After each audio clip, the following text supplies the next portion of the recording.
Est-ce que tu sais, mon ami, l'importance, la valeur que tu as? Oui. Bonne journée, bonne nuit. Tu es la maison de Dieu. Dieu a décidé de t'habiter, de faire de ton cœur, de ton âme, sa maison, son temple. Et c'est par la croix. La croix. Pas moi, la croix de Jésus. Par son sacrifice en croix, que tout cela s'est débloqué, qu'il a pris tous tes péchés pour t'offrir maintenant une vie où quelqu'un t'habite. Tu n'es plus seul, même s'il n'y a personne chez toi, même si tout le monde te rejette. Tu peux mettre la main sur ton cœur pour dire, au-delà de mes péchés, Seigneur, tu es là. Active-toi. Transforme-moi. La prière doit commencer par l'intérieur de toi. Tu es le lieu de Dieu, tu es l'adresse de Dieu. C'est extraordinaire. Tu vois la valeur que tu peux avoir. C'est inimaginable. Et c'est pour ça que Dieu va nous dire de nous aimer les uns les autres. Puis d'aimer même nos ennemis. Cette présence en nous, elle peut être endormie, mais elle reste toujours là. Dans Matthieu 25, Jésus dit, « J'étais en prison, m'as-tu visité? » Les apôtres, les gens autour disent, « Hey, t'as jamais été en prison, Seigneur. » Jamais. J'étais nu, m'as-tu habillé? J'avais faim, m'as-tu donné à manger? J'étais étranger, m'as-tu reçu? Hey. Il dit, chaque fois que vous faites un acte d'amour vers ces personnes-là, vous le faites au plus petit de mes frères et de mes sœurs. Il s'identifie parce qu'il sait, Jésus révèle qu'à l'intérieur de toute personne, il y a un coin sacré qui n'est peut-être pas encore activé, mais que ton amour peut transformer, peut faire grandir. Tu te souviens au mois d'avril, je t'ai montré des graines de tomates. Puis après ça, je t'ai montré les premières pousses de graines de tomates que j'avais mis dans des petits pots, puis que ça a commencé à pousser. On est rendu fin août. Là, il y en a une centaine. Je ne sais pas comment j'en ai, mais j'en ai beaucoup. Parce que l'été a été chaud à Québec. Et quand c'est chaud, ça pousse bien. Mais là, ça commence à rougir. J'en ai ramassé une quinzaine cette semaine. Voilà parmi les plus petites. Regardez à côté de ma face. Ça doit faire à peu près 650 grammes. Pour les plus vieux Québécois, 650 grammes, ben, c'est une livre et presque et demi. Mais attention, hop là, il faut que je lève quelque chose de plus gros. Ça, c'est la moyenne. Puis, il y en a qui vont être plus rondes que ça, mais ça, c'est des 2 livres, des 900 grammes de tomates portugaises. C'est des tomates portugaises. Voilà, sucrées, très chérue, très bonne. Donc, je fais le tour de mes voisins et je fais des cadeaux. Bon! Et j'en offre. Là, il annonce de la chaleur toute la semaine, donc ça va rougir. Je fais le tour, là, j'en ai donné à des Ivoiriens de l'autre côté qui ne connaissaient pas ces tomates. Puis, les tomates sont petites, grosses comme ça, là, en Côte d'Ivoire. Quand la madame, la grand-mère là, qui est là, qui est baoulée, qui vient d'Abidjan, vous avez vu la grosse tomate de 800 grammes, là. Elle dit, c'est gros. Ben oui, puis c'est bon. Elle me fait des tatas, là. Elle me fait, oui, bon. Tu sais, le bonheur du don, le bonheur de donner. Moi, je fais pousser des tomates, j'en mange peut-être 10, là. C'est beaucoup, là, 900 grammes. Là. Tu te fais bien des sandwichs puis des salades. J'en mange tous les jours, mais je vais en donner 80%, là, c'est sûr. Mais c'est de donner. Et toute ma vie, je dirais, ça a été de donner. Ici, l'apôtre Paul, dans Romains, si vous regardez dans votre Nouveau Testament, petite phrase qui dit « Celui qui aime les autres », c'est-à-dire qui donne, qui écoute, qui pardonne, aimer, aimer, aimer, accomplit toute la loi, obéit complètement à la loi. Celui qui aime ne fait aucun mal à son prochain. Ben oui. En aimant, on accomplit donc complètement ce que demande la foi. Ça, c'est Romains 13. Vous avez ça dans l'amour du prochain, 8 à 10, dans le Nouveau Testament. Amen. Pendant des années, l'œuvre que je dirigeais avait des projets d'aide. Et nous l'avons fait au Mexique. Donc, j'allais au Mexique 2, 3 fois, des fois 4 fois au Mexique, à Acapulco, dans le Guerrero. Acapulco qui est devenu le lieu du trafic de drogue. C'est très dangereux, je n'irai plus maintenant. Mais à l'époque, il y a 15 ans, c'était encore, je dirais, assez sécuritaire. Maintenant, c'est pas très recommandé d'aller à Acapulco, Guerrero, qui était c'est plein d'hôtels, de bars, c'est une plage de villégiature. Les Québécois allaient là. Il y en avait des milliers, puis des Allemands, puis des Français qui allaient à Acapulco, c'était quelque chose. Ben oui, mais c'est rendu dangereux. Donc, j'allais à Acapulco, mais comme notre œuvre collaborait avec une œuvre là-bas, du père Herman Morin, qui s'appelait le Centre charismatique, le Centro Carismatico de la Mira, de la vue. C'était en haut de la montagne. Il y a une montagne, là, une espèce de gros butoir, là, un gros... Puis on voit la vue d'Acapulco. C'est magnifique. C'est magnifique. Acapulco est une baie entourée de montagnes, donc totalement en haut, il y avait le centre charismatique, la Mira. La vue, Mira. Mire, voir, regarder, la Mira. La vue. Et puis, ben, il y avait beaucoup de ministères, et puis il y avait des groupes de prière, puis je faisais tous les groupes de prière. Voilà. Et j'ai vu des miracles.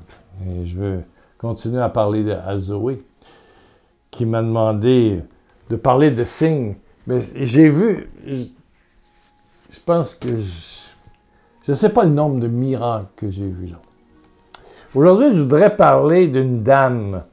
Une des choses que j'ai reçues en cadeau souvent dans ma vie, c'est des chapelets.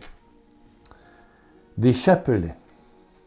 Comme par exemple, cette semaine, mon chapelet, qui était dans une de mes poches, est brisé dans la laveuse. Allez donc savoir pourquoi. Il était peut-être pas jeune, mais en tout cas, c'est les fameux chapelets blancs. Vous savez, les petits chapelets blancs en plastique, là, qui coûtent 75 centimes, soit 1 $ ici au Canada, 75 centimes peut-être en Europe, et peut-être moins que ça. Mais voilà une madame qui fait du crochet, je pense, et qui m'a fait un chapelet. J'en recevais, mais c'est en cherchant, je me suis dit, j'en ai un autre chapelet blanc. Puis j'en ai toujours un dans mes poches, mais j'ai trouvé celui-là, puis j'ai dit, je vais le montrer. C'est mignon, c'est joli, avec une croix, c'est tout brodé. Ça, c'est une dame du Québec, elle me faisait ça, elle m'en envoyait 10-12. Bon, il m'en reste un, donc je les ai donnés. Ici, c'est une dame qui m'a donné ça en Afrique. Non, en France, en France. J'ai reçu ça le 28 mars 2002. C'est une dame qui habitait à Kigali, évidemment le Rwanda. Madame Christiane, là je vous l'appelle, K-A-U-S-A-Y-I-E, Kosayi, peut-être. Je ne sais pas si c'est en graine de blé d'Inde ou je sais pas quoi. C'est doit être elle qui faisait ça. Voilà, qui m'a donné. Mais un jour, une dame du Québec m'envoie à peu près 300 chapelets blancs en plastique. 300 pour que je les donne au Mexique. 300. Ouais, ça fait un paquet, tu sais. Fait que finalement, j'avais encore... on a le droit à 20 kilos. Ben, à un moment donné, dans la valpe à même, j'ai mis... ça faisait un gros paquet de chapelets. Ça faisait un gros paquet. Plusieurs, mon Dieu, plusieurs dizaines de douzaines de chapelets. J'en avais peut-être 300. Je ne sais pas, mais j'en avais beaucoup. Donc, j'ai mis ça dans mon sac à main, puis dans ma pochette, là, pour aller bagage à l'intérieur de l'avion. Donc, on faisait Québec, Acapulco. Et à l'époque, quand tu achetais ton billet, dans la dernière semaine, souvent, tu payais... ils nous le donnaient, ça. Ils ne voulaient pas rouler à vide, donc les billets, à l'époque, pour 200 $ canadiens, 120, 130 €, je pouvais aller à Acapulco. Et là, j'avais toujours une résidence, et puis il n'y avait pas de problème. Les gens m'accueillaient, puis si j'étais dans un endroit où il fallait manger, ils m'amenaient des fruits, des légumes, toutes sortes de choses. J'avais aucun problème. J'avais aucun problème pour loger, donc je pouvais décider. Et puis les groupes, vite, m'invitaient, puis j'allais dans les groupes de prière. Donc là, j'ai dit, je vais donner les 300 chapelets. Le premier groupe, et quand je suis arrivé, tout le monde disait ce chapelet je sais pas, il commençait par un chapelet, puis après ça, c'était la soirée de prière, l'évangélisation, puis tout ça, puis les prières spontanées. Puis moi, j'y allais par une prédication, puis un ministère de guérison. Mais quand je suis arrivé, j'ai vu que tout le monde avait son chapelet. Évidemment, au Mexique, la Virgin Maria,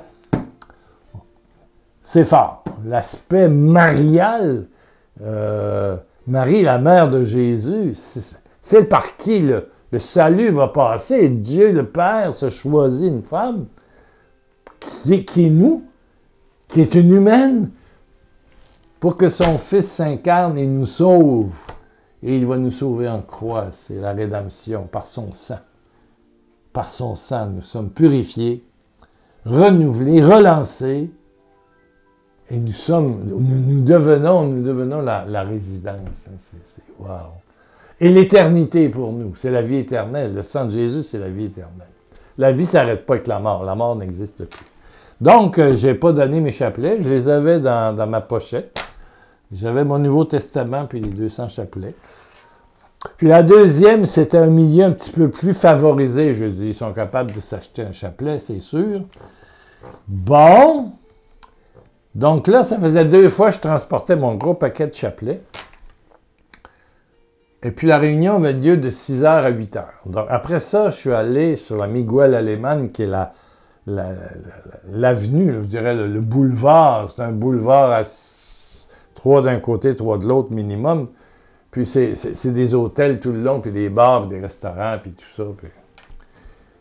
Donc je suis allé manger. J'étais dans le centre d'Acapulco, au bord de la mer. Je suis allé manger beaucoup plus loin à un restaurant qui s'appelle 100% naturel. Puis ça m'attirait, j'avais le goût d'aller voir ça. Puis ça coûte pas cher. Puis bon, je suis allé manger là, je suis allé souper là.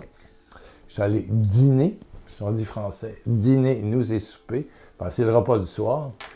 Puis il était assez tard, puisqu'on avait traîné un petit peu après, on a fait le ministère de guérison. Puis il était, quand j'ai terminé de manger, il était autour de 10h, 22h, 22h30. Donc, pour revenir à la suite où j'étais, quelqu'un m'avait prêté une suite dans un hôtel qui n'avait pas été loué, donc elle me le prêtait gratuitement.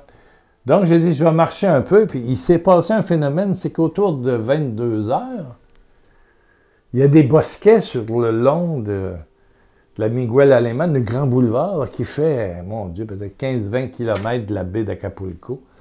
Là, dans les bosquets, il y a des arbres, là, ils ont des arbres, des fleurs.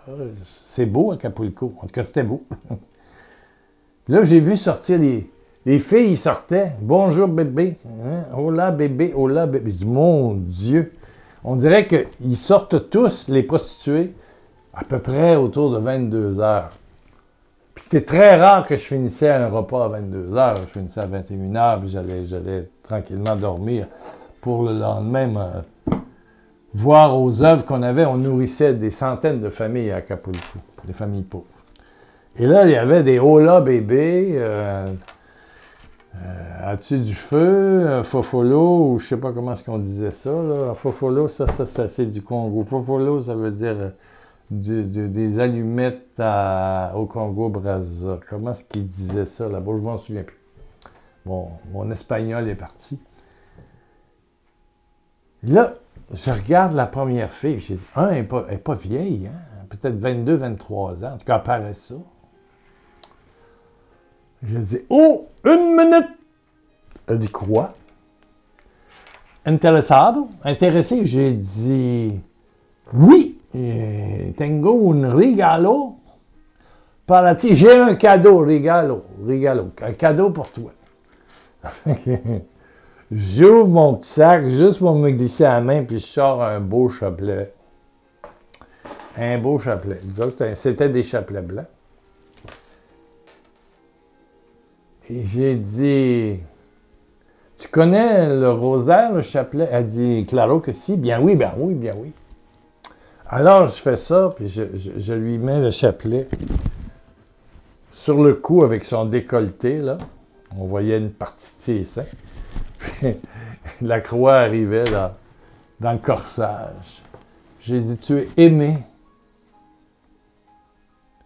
au maximum par el Padre, el Niño, el Espíritu Santo. Par los manos, par les mains de la Virgen Maria. La Mère de Dieu t'enveloppe pour te révéler comment Dieu, le Père, le Fils et le Saint-Esprit t'aiment. Alors là, elle se met à pleurer. Mais pleurer. Tout son maquillage était foutu. Pleurer. Et là, son mec, le gars qui s'occupe de ses filles, parce qu'il y a toujours des gérants de trottoir qui s'occupent des filles pour voir s'ils travaillent. Là, il commençait à s'avancer et à me menacer. Oh là là. Je lui ai dit, on va se revoir dans 2 jours. On va laisser passer un peu. Je vais revenir. 2 días. À la 10. Donc, je reviens 2 jours plus tard et je lui dis le dimanche prochain, à la messe de 17h, viens. Il y aura des prêtres pour confesser et tu pourras goûter au corps du Christ. Parce que tu es son enfant. Il ne te rejette pas. Il t'aime. La Vierge Marie t'aime.